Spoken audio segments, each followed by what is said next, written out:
આપ સર્વોને હેતપૂર્વક જય શ્રી સ્વામિનારાયણ। આજની સત્સંગ કથા વાર્તા નિજ મંદિર સાવરકુંડલા।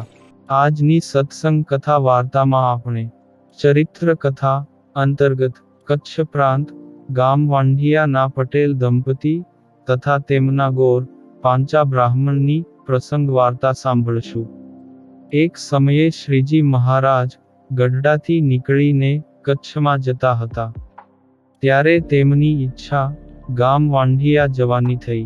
ત્યાં બ્રાહ્મણ પાંચો ભગત રહેતા, તેને દર્શન દેવાની ઈચ્છા હતી, તેથી તે બાજુ આવ્યા। તો રસ્તામાં ચોર લોકો મળ્યા। તે મુકુંદ બ્રહ્મચારી પાસે સુખડી હતી તે, અને અડધો રૂપિયો હતો તે અપાવી દીધો, ને પછી આગળ ચાલ્યા। તે થોડુંક ચાલ્યા હશે ત્યારે મહારાજ કહે, બ્રહ્મચારી, અમોને ભૂખ લાગી છે, તો કનિક ખાવાનું લાવો, નહીં તો અમારાથી ચલાશે નહીં। તેમ કહી તે તો રસ્તા વચ્ચે બેસી ગયા। ત્યારે મુકુંદ બ્રહ્મચારી કહે, હવે ખાવાનું શાનું માંગો છો? જે હતું તે તો ચોરોને દાનેશ્વરી થઈને અપાવી દીધું, તે હવે ક્યાંથી લાવું? પણ મહારાજ તો રસ્તા વચ્ચે બેસેલા તેટલામાં ત્યાં કોઈક ગાડું લઈને આવ્યો। તેને બ્રહ્મચારીએ કરગરીને વિનંતી કરી કે, ભાઈ, તારા ગાડામાં આ નાના મહારાજ થાકી ગયા છે, અને તેમને ભૂખ પણ લાગી છે, તો તેમને ગાડામાં બેસાડી દો ને, એટલે તમોને સંતને બેસાડવાનું પુણ્ય થશે। તે ગાડાવાળો દયાળુ હતો, એટલે તેમણે મહારાજને ગાડામાં બેસાડી દીધા, ને બ્રહ્મચારી ગાડાની પાછળ પાછળ ચાલતા આવે તે થોડીવારે તો બ્રહ્મચારી દૂર રહી ગયા। તેથી મહારાજે ગાડામાં આખા બ્રહ્માંડનો ભાર મૂક્યો, એટલે ગાડાને બળદિયા ખેંચી જ ના શકે।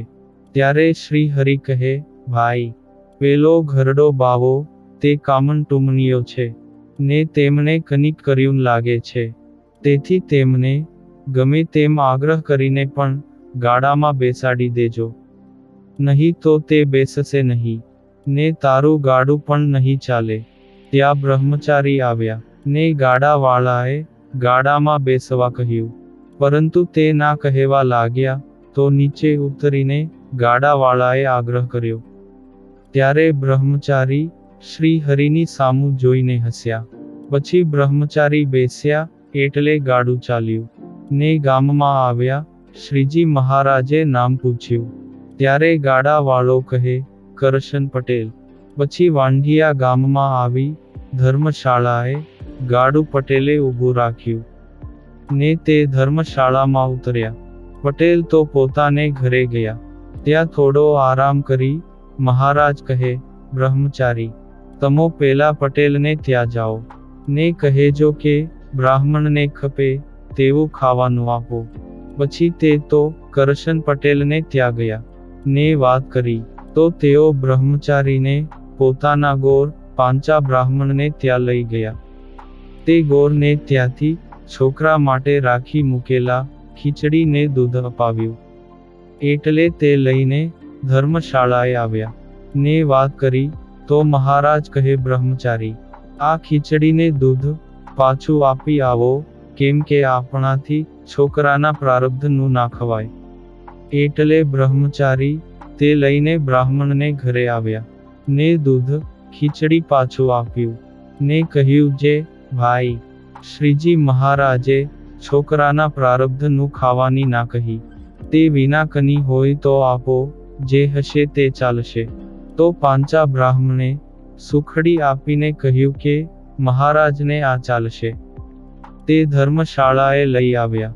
પછી સુખડીને જળ પીને મહારાજને બ્રહ્મચારી સૂઈ ગયા। તે રાત્રે પાંચા બ્રાહ્મણને સંકલ્પ થયો કે ધર્મશાળામાં જે ઉતર્યા તે ભગવાન છે, તો તેમને આપણે કાલે સવારે આપણા ઘરે લાવી રસોઈ કરીને જમાડીશું।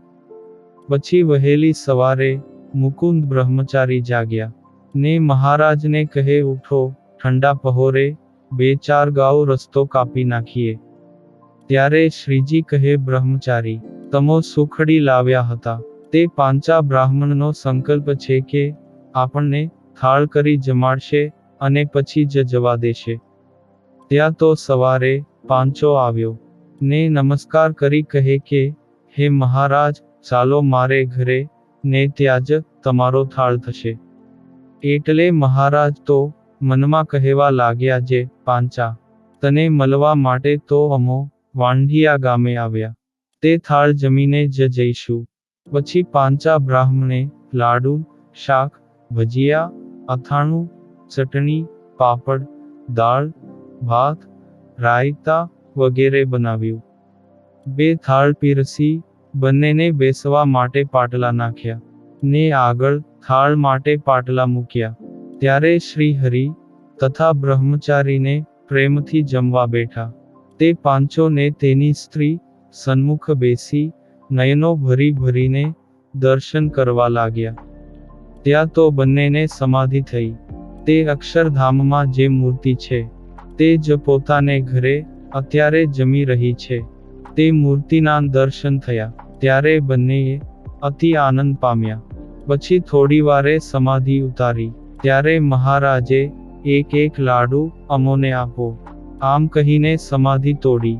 તો બ્રાહ્મણ દંપતી નમીને મહારાજને પુનઃ નમસ્કાર કરતા કહે, જે મહારાજ, આવા ને આવા દર્શન દેતા રહેજો. પછી મહારાજે એક લાડુ આપ્યો કે 2 આપ્યા. તે બ્રાહ્મણને કની પણ ભાન ના રહી, પરંતુ જે પીરસ્યું તે મહારાજે પ્રેમથી જમી લીધું.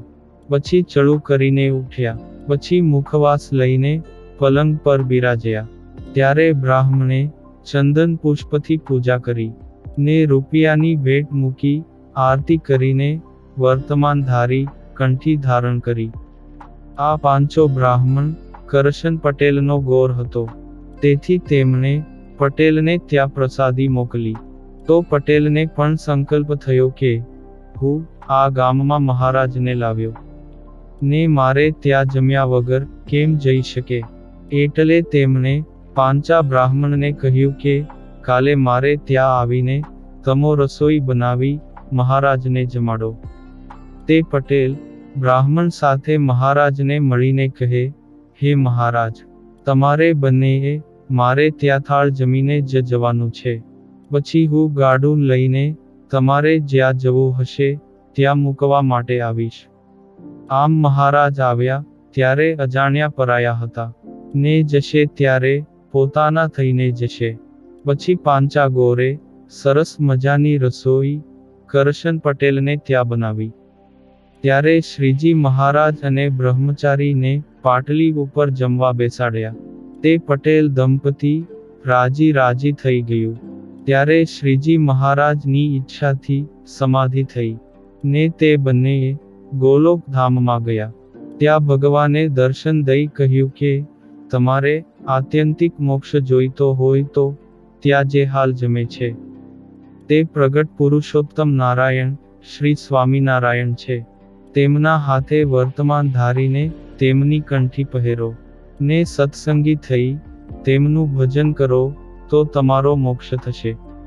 પછી સમાધિમાંથી જાગ્યા ત્યારે પટેલ દંપતીએ મહારાજને નમસ્કાર કરી 2 હાથ જોડીને વિનંતી સાથે કહ્યું, જે હે મહારાજ, અમો તમારા છીએ તો તમારા કરી રાખો.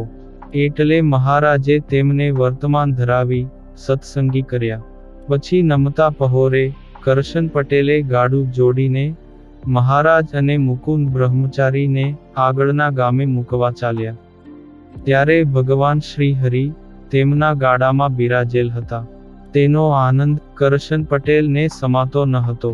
આવી રીતે પ્રગટ પ્રભુ શ્રી હરિ પોતાના ભક્તોના ભાવ પૂરા કરતા હતા.